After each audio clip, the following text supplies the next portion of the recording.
Well, you read that right. It's JMO to the rescue. I'm changing my tune on JMO just a little bit.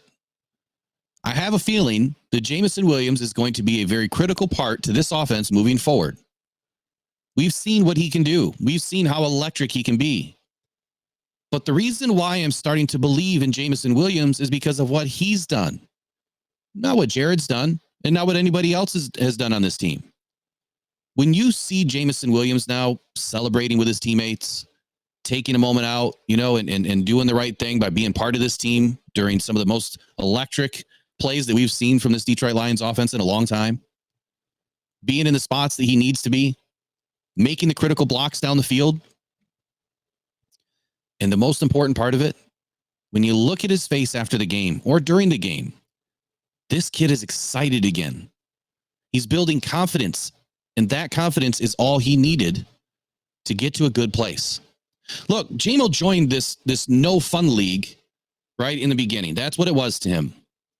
He had to come back from an injury. He got, put into an offense where he wasn't really utilized a whole lot because he missed so much time. Fans got down on it because they're like, look, he's in the game now. He should be catching balls. He should be a big part of this offense. He's a number 12 overall. But a lot of us forgot about the one critical piece to that. He had zero off season. He had no time to get with Jared Goff to build that chemistry that they need. And then again, this season, JMO gets suspended.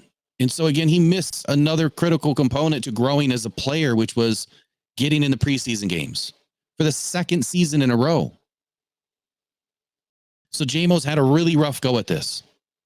And that doesn't help when, all of the fans are, getting on him, or a lot of the fans are getting on him on all the different social media platforms.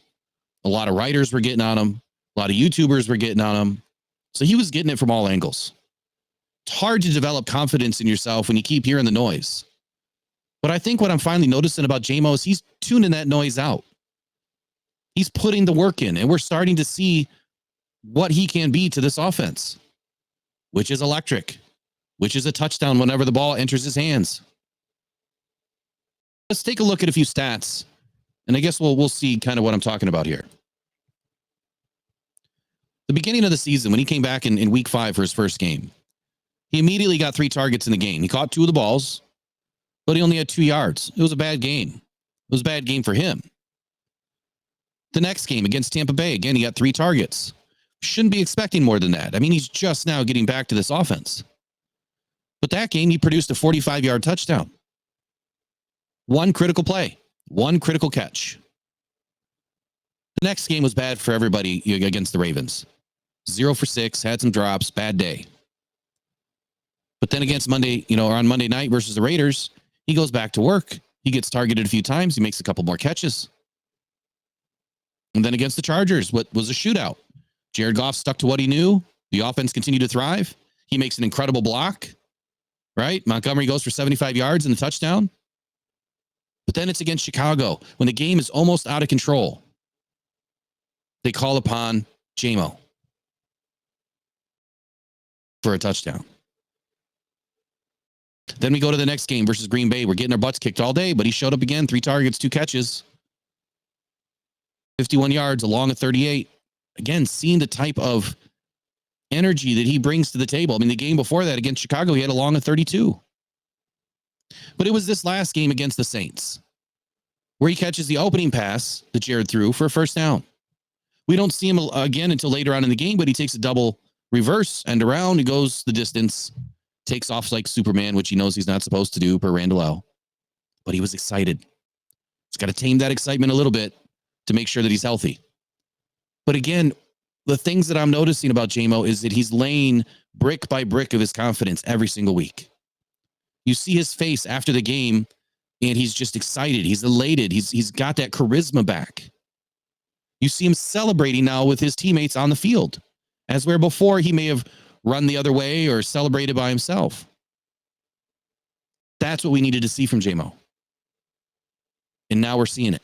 So JMO to the rescue, man. I only see great positive things coming from this kid the rest of the way out. And I'm going to lay a prediction right now. JMO's going to be a very critical part to this team at some point in the season to help us win some games that matter. His big playability has been on display a few times already this season. And I feel like it's going to be called upon and utilized a few more times to help us win. And when we get to the playoffs and Ben Johnson is able to finally take the training wheels off of this playbook and really show us what they've been working on all year, we're going to see a whole new side to JMO. And I feel I have this intuition right now that Jameson is finally coming into his own. And the Lions are going to utilize it. They're going to strike while the iron is hot and the ether is high. JMO's building that up right now. He's ready to show us what he's all about. He's staying healthy. He's staying committed. He's doing everything that's asked of him each and every game.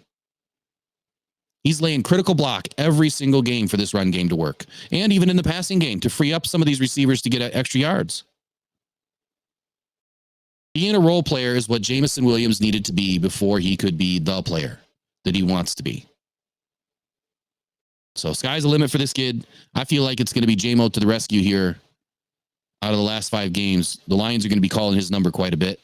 It may not happen this weekend, but it's going to happen. We're finally turning the page to where Jameson Williams is becoming a very important piece to this offense. His speed is unmatched in this game. If the Lions don't start utilizing him more on some of these run plays, and trick plays where he can get involved as a running back, I'd be very surprised. So be on the lookout for it. And if you've stashed him off of your fantasy teams, look, keep him there. Don't get rid of him. You're going to want to keep JMO around. You might even want to insert him here in a couple of games coming up. I don't know about this weekend, but there's going to be a couple of games coming up where you're going to want to insert him into the game plan. So that's it for this video. We've got a few more coming out today, but I got to share some positivity, man. I mean, the Lions have done some amazing things this season. Amazingly unexpected is what I was going to say. And it feels good. It feels good to be on this side of the ball. But we know all too well how quickly that can go away too. We don't ever want to get back to that place again where you're upset about the team and the performances and, you're in doubt over everything. One loss shouldn't do that. Now we do see, some things that disturb us, right? That make you wonder what's really going on and why, what should be an epic win turns out to be a loss. But those are the things that we can't control. What we can control, though, is we can continue to support this team, get behind it, and push forward to the next game. Root these guys on. I've been waiting far too long for this, and it's time to push forward. So let's go Detroit Lions. Let's go One Pride. We'll see y'all next time. Take care. Bye-bye.